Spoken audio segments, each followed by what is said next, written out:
When I started piecing this episode together, I remembered what was probably one of my busiest single hours of work ever. This was a long time ago. I can't remember exactly the date or even the year, but I'm guessing it was somewhere around 2004 or 2005.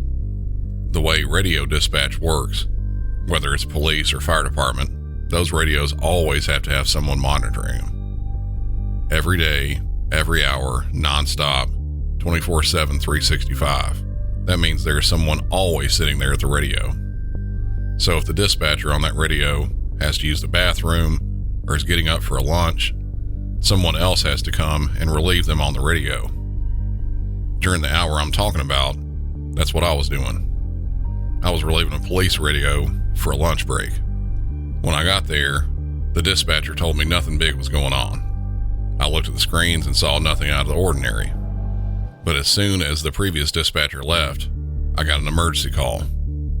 It was a person with a weapon. There was also a domestic relationship involved with it, an ex-boyfriend. From the text of the call, I could tell this was a bad one. The ex-boyfriend was trying to break out windows in the house with a bat. The updates I got immediately after I dispatched officers was that the ex had made entry inside the house through the window, and the last thing the call taker had heard was a female caller screaming, and then the phone went dead. Officers from all over the sector I was working checked en route to it. Just as those officers were on the way to the first call, I got another emergency call. This was a hold-up alarm in a bank. I thought to myself, great, now a bank's getting robbed. I got officers on the way to that one. As units got on the scene of the first call, the domestic with a weapon, I get yet another emergency call. This one, someone's house is getting broken into. It was being called in by a neighbor who witnessed someone making entry to the house by kicking in the door. They were able to stay on the phone with the call taker long enough to see the suspect run back out of the house and get into his vehicle and leave. The amount of officers I had to dispatch were running low on the radio with all these other calls going on, but I did still manage to get a couple officers going. In the middle of the response to the last two calls, officers on the first call, the domestic, asked for an ambulance for the female caller. She had been assaulted, but nothing further was mentioned about her injuries. About the same time that was requested, units got to the bank. For something like that, the radio traffic has to stop as they make entry to something like that in case there's an armed bank robber inside that might want to shoot it out with officers. After a short time, I found out that luckily that was a false alarm. What wasn't a false alarm was the burglary I was just talking about. An officer that was sort of close by on a lower priority call said he could be en route, and he wanted me to repeat the direction of flight of the suspect. About the time I was going to tell him about it, he said, disregard that. The suspect just passed me, and I'm trying to turn around to catch up to him. The suspect was going a high rate of speed, so it took a minute for the officer to catch up, but once he did, the suspect decided he wasn't going to stop. A pursuit started up. Suspect refusing to stop. This went on for a few minutes. Generally, for something like this, a pursuit, the radio traffic is also closed for that. During the middle of this, one of the officers at the original domestic starts yelling that the suspect was fighting with officers. A pair of tense situations, both just got more tense. Within about 10 or 15 seconds, they managed to get that guy under control. That was about the same time that the pursuit with the burglary suspect went into a parking lot. The suspect lost control of his car after hitting one of those parking barriers and got out on foot and ran. This went into a small wooded area. Everything kept escalating with the calls I had coming in and all the constant radio traffic. Although I'd been a dispatcher for a few years, I still wasn't as seasoned as I am now, and certainly not like some of the people that were sitting around me. This amount of chaos all at once would have been a lot for anyone. A burglary, possible bank robbery, domestic assault involving a weapon, then a pursuit, and a suspect fighting with my officers. My blood pressure may have raised a point or 10. Even with this escalating series of incidents and radio traffic, it still hadn't reached its peak. Have you ever been outside for way too long in extremely hot weather? I remember a few years back in Middle Tennessee, we had highs in the mid to upper 100s range. I'm thinking it was around 107 or 109. And the standard Tennessee humidity of about 1,000%. Go outside like that and it feels like you're trying to walk in soup. At the time, I had the brilliant idea of going out running that day. A couple miles into it, I started to not feel so great. My head started feeling warm and tingling a bit. I think I probably overdone it. I'm telling you all that to give you a little bit of context on the next bit of the radio traffic. The officer pursuing the burglary suspect on foot in the wooded area, he starts screaming, "Shots fired." My head got warm and tingly, and not in a good way. I kept it together though, and the officer managed to get the suspect in custody after he tripped over a log. No one got shot. I'm giving you that pretty long story and intro to the episode because in this episode, I have a feeling that the dispatcher on the other end of the radio got a similar feeling when they heard shots fired being streamed. Welcome back to Music City 911.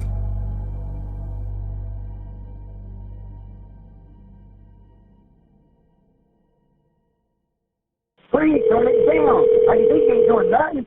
You're just getting off on it apparently. Please. Greenville County 911, what's the location of your emergency? Please, dude. I'm begging you, man. Turn my fucking mouth for your goddamn ego, motherfucker. Turn it down. Sir, come on. hello? No, good, because you ain't getting fair. No, I'll take you. I'm a man. I did wrong. Sir, I ain't get hello? murdered for your ego. I mean, I'm not, but I ain't doing that fight. Dick in Hello? it.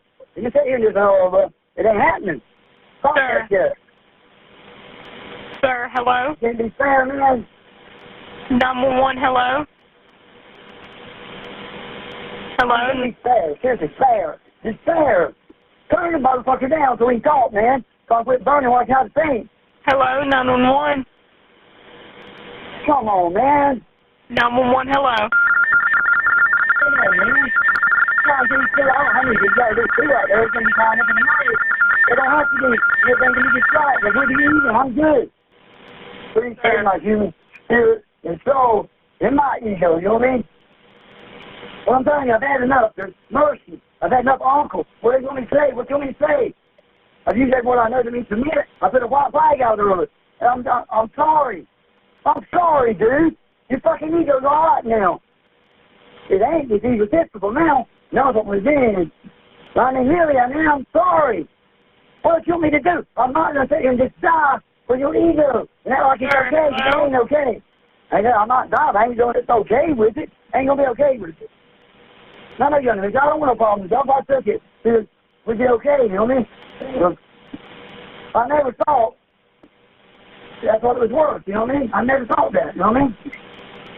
I never thought that. It was worth that. Sir, hello?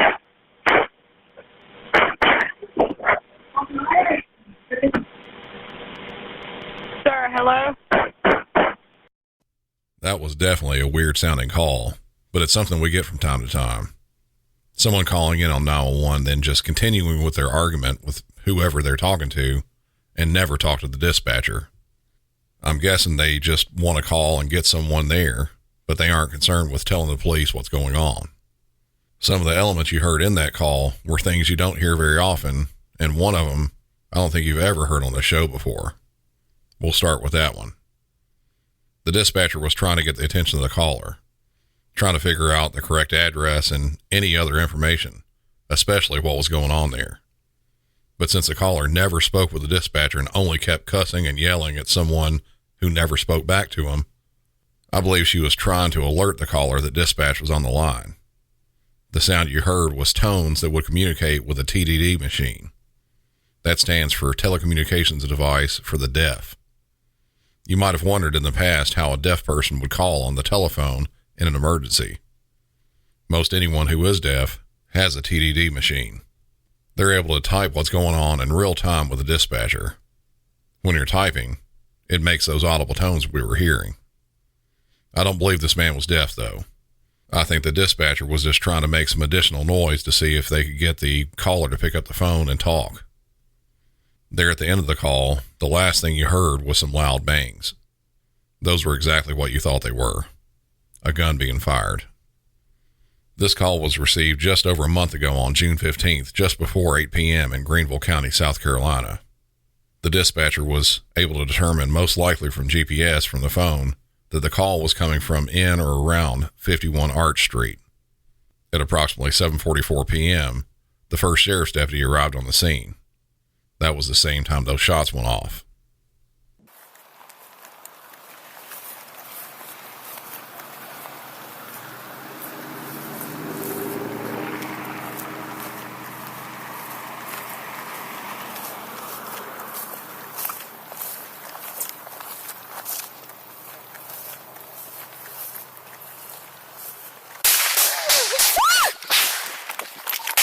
Raleigh, team 1049, brother.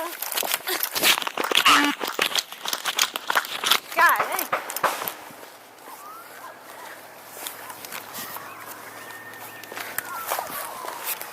It's coming from inside the house. Sure. 10-6 on it.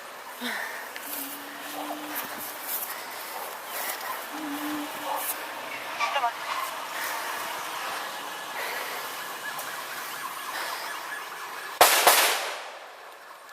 Got a couple more. Someone can come up from the Pendleton.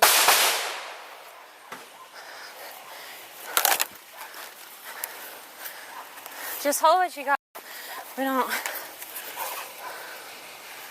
The first deputy to arrive was walking through the front yard of the house, about to approach and likely knock on the front door when those shots went off. Luckily, she wasn't hit. She managed to back away to a neighboring yard to take cover. Just seconds later, her backup arrives. Once that second deputy gets on the scene, he walks up to where the first deputy was and sees a man standing in the front yard of the house firing a rifle at it.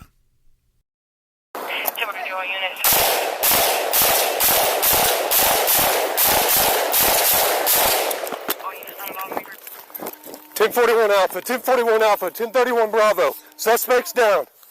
Suspects down. 1041 Alpha."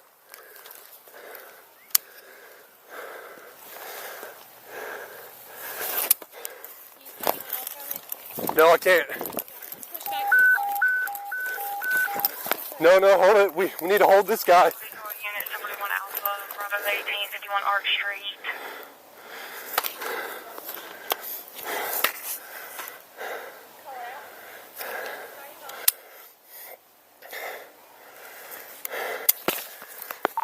Greenville Bravo 37, I need you to get online with that 1024 and see what we got going on here. We have a white male down. He had a rifle. He was firing it into the house, yelling at somebody. We have no idea if a victim's inside. Hey, we need to push up. We need to see if we got a victim here. Let's go. Deputies had to move quickly for a couple different purposes. They had to immediately secure the suspect, making sure he was no longer a threat, and they had to get inside the house to look and see if anyone had been hit by his gunfire. After taking the suspect into custody, they made their way inside the house.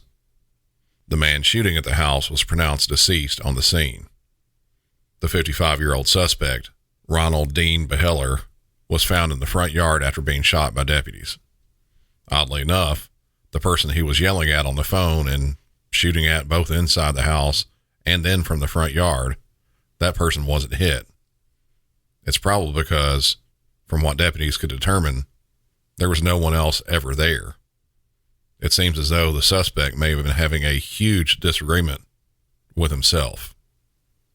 After an approximately month-long investigation by the South Carolina Law Enforcement Division, it was determined that the deputy's shooting was justified. You know when you discover a new binge-worthy show or a song that you bump on repeat and you have to share it with your friends so they can experience just how awesome it is? That's kind of what it feels like when you discover that Mint Mobile offers premium wireless for $15 a month when you purchase a 3-month plan. It's such an awesome deal, there's no way you can keep it to yourself. Mint Mobile is here to rescue you and your squad with premium wireless plans starting at $15 a month. All plans come with high-speed data and unlimited talk and text delivered on the nation's largest 5G network. Use your own phone with any Mint Mobile plan and bring your phone number along with all your existing contacts. To get this new customer offer and your new 3-month premium wireless plan for just $15 a month, go to mintmobile.com/MC901. That's mintmobile.com/MC901. Cut your wireless bill to $15 a month at mintmobile.com/MC901. $45 upfront payment required, equivalent to $15 a month. New customers on first 3-month plan only. Speed slower above 40 gigabytes on unlimited plan. Additional taxes, fees, and restrictions apply. See Mint Mobile for details. This incident is going to be a little different than the first. The 911 call was not released, but a call was placed at the St. Louis County, Missouri Police Department just before 10 p.m. on May 18th of this year about a slideshow. No, not that kind of slideshow. This was not where someone was showing pictures on a screen using a projector. This is something you may have seen videos of on social media. A slideshow is where dozens or sometimes hundreds of people will show up at a large parking lot or block off a big intersection so cars can go out and do donuts and other reckless style driving in the middle of it. People usually gather in a circle around the outside of it to watch and video it. What was released is the radio traffic between the officers and the dispatcher. The initial caller stated that there were more than 100 cars in a few parking lots and blocking intersections. Suspicious act in progress, 11200 New Halls Ferry, 11200 New Halls Ferry at Auto Philosophy Wash. Caller advised there are numerous kids and vehicles on the parking lot of the business. I know what's going on, but like an officer to check that activity. 126.2948. 3104, clear. Nice, clear. 3104, I'm going on scene. 4 is on scene, 49. Just be advised, quite chaotic down here. Netherton and Mel. They're on the bank lot, the car wash lot, and White Castle lot. Clear, did you need more cars? I'm hopeful that my lights will scare some people off. Get them moving. Clear. 3190. Show me that. 4's call. Yeah, these are out to 4 and 951. 3105, be advised that there are vehicles that are blocking all at the intersection. Netherton and Mel. It's a huge traffic hazard over here. Clear, vehicles blocking intersection. Netherton and Mel, 14s and are at 954. 14, show me around. 3190, I'll see. 90s on to 955. 3190, there's probably 300 cars out here. We need more cars. 300 vehicles. Can I get more cars en route to Mel and Netherton, Mel and Netherton? 26 on the route. 26 is en route, 955. 3190, have the cars call out whoever's doing the burnout. Clear, can a car light up the burnout cars? What location? 90, do you have a location? Oh, I'm asking somebody to call out that car. Clear, 90, just want someone to call out the car. Can any car call out the car for 90? From our location in Netherton and Mel, we don't have eyes on the parking lot. There's too many cars and people in between us and the lot. Clear, 90, I can't get a car to get eyes on them. That's for how many cars we got coming here? I've got 4 more en route to you. Yeah, we'll need to see some Jenny's cars and Floris's. Clear. 7 in the area. 7's in the area, 950. 3110 to 90. Do you want us to try to move on to the speed lot? Start pushing them off. 3190. Car 3190.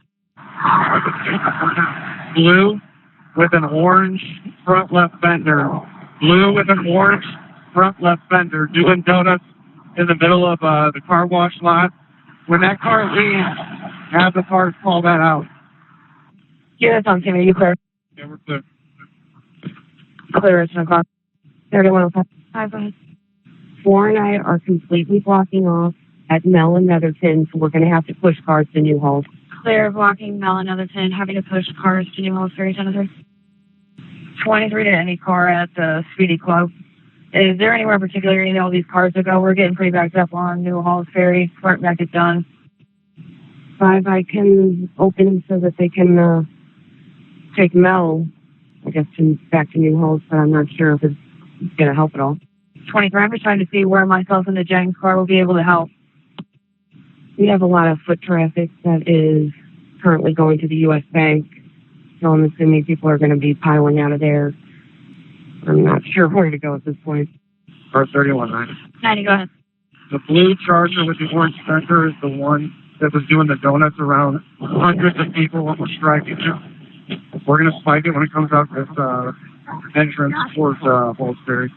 Clear, trying to spike the blue Charger orange sticker. 26, he's getting ready to pull off a lot right now. I'm behind him. Behind a vehicle. Okay. 26, he's taking off towards the front of the car wash. 26, a lot of background noise. Are you stating the vehicle's going to the car wash? Just stay away from that car on foot. Just call out where it's at. 26, he's trying to off the curb. I'm trying to get onto New Halls Ferry. Driving on the curb, trying to get onto New Halls Ferry. Or stay away from it. Just call it out. 26. He's getting on Netherton right now. Just pulled over the curb. He's stopped right now. Got a gunpoint. Attention Fire Station, call 2126. There's a vehicle. Like that car, whoever's up there. 26. He's pulling through the White Castle lot. He's stuck in traffic once again. Almost striking cars. He just struck him. He just ran over my foot. Station tell 1006. 26. He's getting ready to pull on the New Halls Ferry and Bell. Pulling on New Halter. Car 3190. 3105. We have 2 more shots fired. Attention Fire Station, call for the emergency alert sound sounding. 26. We're out on the White Castle lot. Attention cars. Emergency alert sound sounding. 3107. Officer in need of aid. Last known location 11200 Netherton and Mel at the White Castle. Car 3190. Shots fired! Shots fired! Shots fired. Car 3190. 2181. 81. I'm clear. 90 clear. Start ambulance. Clear. 26. We're just north of Applebee's lot on the New Halls Ferry. North of Applebee's. 4283. 4283. Got a 191 thing. EMS for civilian. EMS for officers. EMS for civilian and officers. 1008.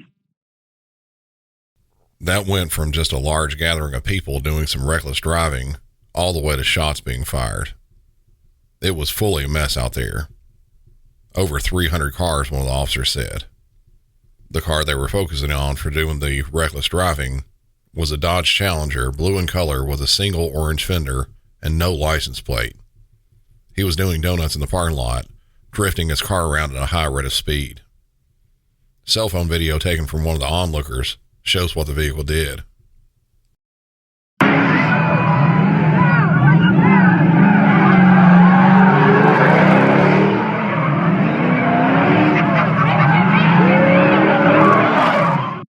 While you couldn't really hear what happened there other than the car peeling out and going in circles and revving his engine, on one of his passes, the back end of his car hits multiple people standing there. When officers arrived, the crowd started to try to disperse after a few minutes, but there were so many cars trying to leave, there were very few cars that were actually moving. Body-worn camera from one of the officers paints a clearer picture of what happened.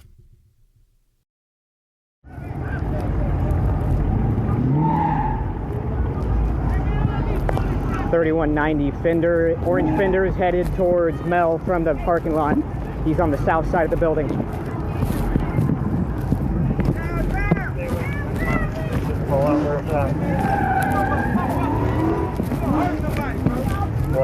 right off the curb, trying to get onto New Halls Ferry. Driving on the curb, trying to get on the New Halls Ferry. Call it out. 26. Getting on Netherton right now. Just pulled off. He's stopped right now. Show me your fucking head! Get out of the car!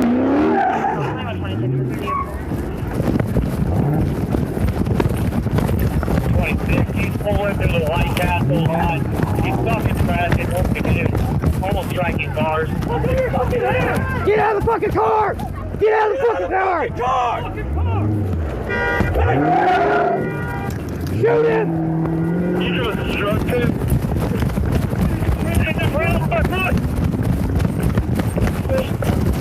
Get ready to pull on the New Halls Ferry. I will fucking shoot you, motherfucker! Show me your fucking head! 3190. A few more shots fired. Shots fired. I got the driver!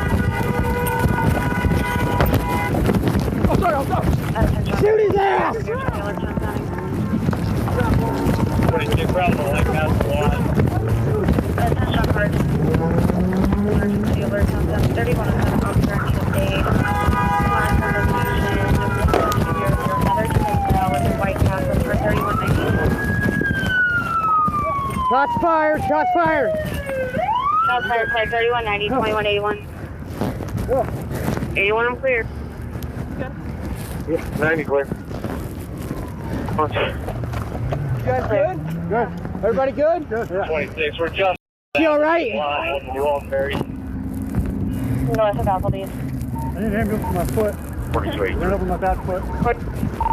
3107. Need an EMS for a civilian. EMS for an officer. EMS for civilian and officer 1008. As officers start walking towards the vehicle in question, the driver fails to obey commands to get out of the car and starts driving through other cars, hitting some along the way. At one point, he gets a bit stuck on a curb. After that, officers run up to the car trying to hold him at gunpoint since he, at that point, was fleeing from police. He gets stuck behind more cars, then peels off again between two cars, this time running over one officer's foot and rammed another officer, nearly pinning him against another car.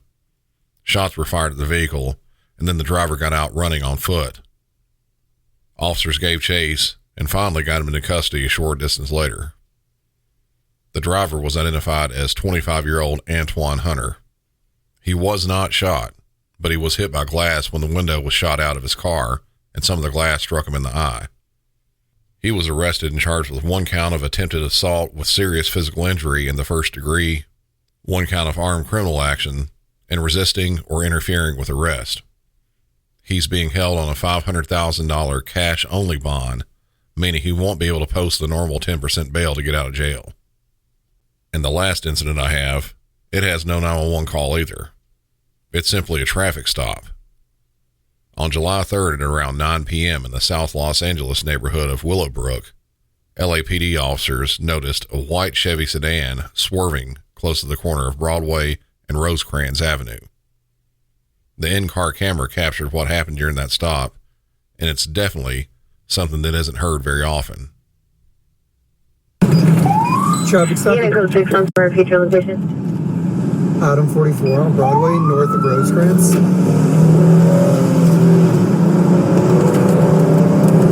Hey, this guy's not stopped. Keep an eye out, make sure he's not crossing anything out of the Broadway, vehicle. north of Rosecrans.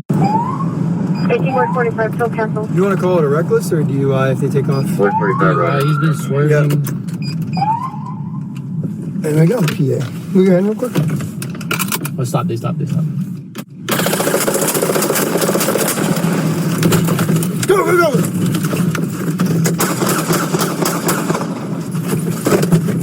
Shots fired, shots fired. Officer needs help. Get the car! What was that? You good? No, just go! We're gonna be northbound. Your location. Northbound Broadway from Rosecrans. They hit us with, dude. Hey! No, go. Dude, go. What the fuck was that? What the fuck was that? I don't know. Chuck, do you know where they went? No. Do you know where they went? No, stop. We're stopping. Adam 44. Adam 44. We're on Broadway and 135th Street. We took shots fired. The car's last seen northbound on Broadway at 135th Street.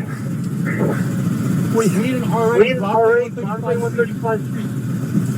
Lauren, are you okay? I don't know, I'm bleeding. 18-44 Broadway and 135th Street, alright. Hey, stay away from the car. Perfect, last seen northbound Broadway from 135th. After a few seconds of trying to catch up with the car and activating the lights and sirens on the patrol car, the white Chevy sedan comes to a stop on the side of the road. Almost immediately after stopping, fully automatic gunfire erupts from the car, shooting back at the officers. The officer in the passenger side of the car gets out and returns fire with a service pistol, but the car manages to speed away. The officers give chase for a few hundred yards, but had to pull over at a nearby intersection. Their patrol car was hit with 19 bullets in the span of about 2.5 seconds. Incredibly, neither of the officers were directly struck, but both sustained injuries from broken glass, shrapnel from the bullets, and one of the officers barely made it out alive, with 2 of the bullets grazing his head. When I said fully automatic gunfire, that comes from what most people call a machine gun. Those types of guns are not at all common anymore. There's been a ban on fully automatic weapons since 1986 here in America. The only way to legally own one now is if you are law enforcement or military, are a specific class of gun manufacturer that would be allowed to sell only to law enforcement or military, or if you are a Class 3 federal firearms license dealer who is allowed to sell fully automatic weapons that were made before the ban. And when you sell one, the buyer, who can be a normal citizen, not only has to go through an extensive background check that can take anywhere from 6 months to over a year to complete, and only then the citizen would be allowed to purchase one of these guns. And even then, the ever-dwindling supply of these guns make the, so to speak, cost of admission extremely high. The gun here was determined to be some sort of an AR-15 style rifle. To give you an idea of how much one of these would cost if bought legally, a normal AR-15 can start around $400 or $500 for the cheapest version possible. A mid-range one would be in the $750 to $1,000 range. Those are the semi-automatic variety, meaning you pull the trigger once and a single bullet is fired. Every time you want it to fire, you have to pull the trigger again. Fully automatic means you can hold the trigger down and it keeps firing until the magazine is empty or you release the trigger. The closest fully automatic rifle you could buy that would compare to this would be an M16, and the absolute junkiest legal M16 you can buy will run you anywhere from $20,000 to $30,000. Middle of the road guns like that would be in the $40,000 to $50,000 range, and some of the better conditioned ones can be as high as $60,000 to $75,000. The reason I'm telling you about all this, I don't think that the person inside of this older looking Chevy sedan had the cash flow to be able to afford a gun that cost possibly 10 to 30 or more times what his car is worth. Though further details on the gun itself haven't been released, I believe the gun was either stolen, which would be very unlikely due to most legal Class 3 gun owners keeping these extremely expensive guns locked up in safes, or it was a modified weapon. Modifying an existing semi-auto gun to make it fully auto is extremely illegal, but criminals have been doing that more and more lately. This is just one of many examples of this. After the shooting happened, officers and detectives started searching for the suspect. A few days later, they located the white Chevy sedan, and the suspect was found later. He was arrested. 31-year-old Malcolm Gus Jr. was charged with 1 count of attempted murder of a police officer, 2 counts of assault with a machine gun upon a police officer, 1 count of shooting at an occupied motor vehicle, 1 count of possession of a machine gun, and 2 counts of possession of a firearm by a felon. He's being held on a $2 million bond and now faces life in prison. He's pled not guilty to those charges. This isn't his first run-in with the law, though. Not by far. He was arrested for 2 burglaries in 2014 and 2018. He's been charged 3 separate times with felon in possession of a firearm, one of those when he was arrested with drugs and a gun. He served a little time in prison, but it wasn't much. Since then, he's been arrested again and again, one time for resisting arrest, another assault with a deadly weapon. He again got just a little bit of prison time for that. After being released from prison in early 2023, he violated the terms of his release and was arrested again, but released a month later. Seems like this guy is a long-time criminal who keeps getting lucky with his prison sentences. Hopefully this time, it'll be the one that keeps him locked away for a lot longer. That'll do it for this episode. If this episode wasn't quite enough for you, I'd advise you to head to patreon.com/MusicCity911. I'll be releasing some bonus content, a companion to this episode here in the next couple of days. So if you want that bonus as well as others and ad-free episodes, go to patreon.com/MusicCity911. A link is posted in the episode notes. Be sure to follow the show on all social media and tell a friend, family member, or coworker about the show. That always helps. What also helps the show is if you give a glowing, radiant, overwhelmingly positive 5-star rating and review on whatever podcast app you listen on. Until next time, for Music City 911, I'm Brandon, and y'all have a good one.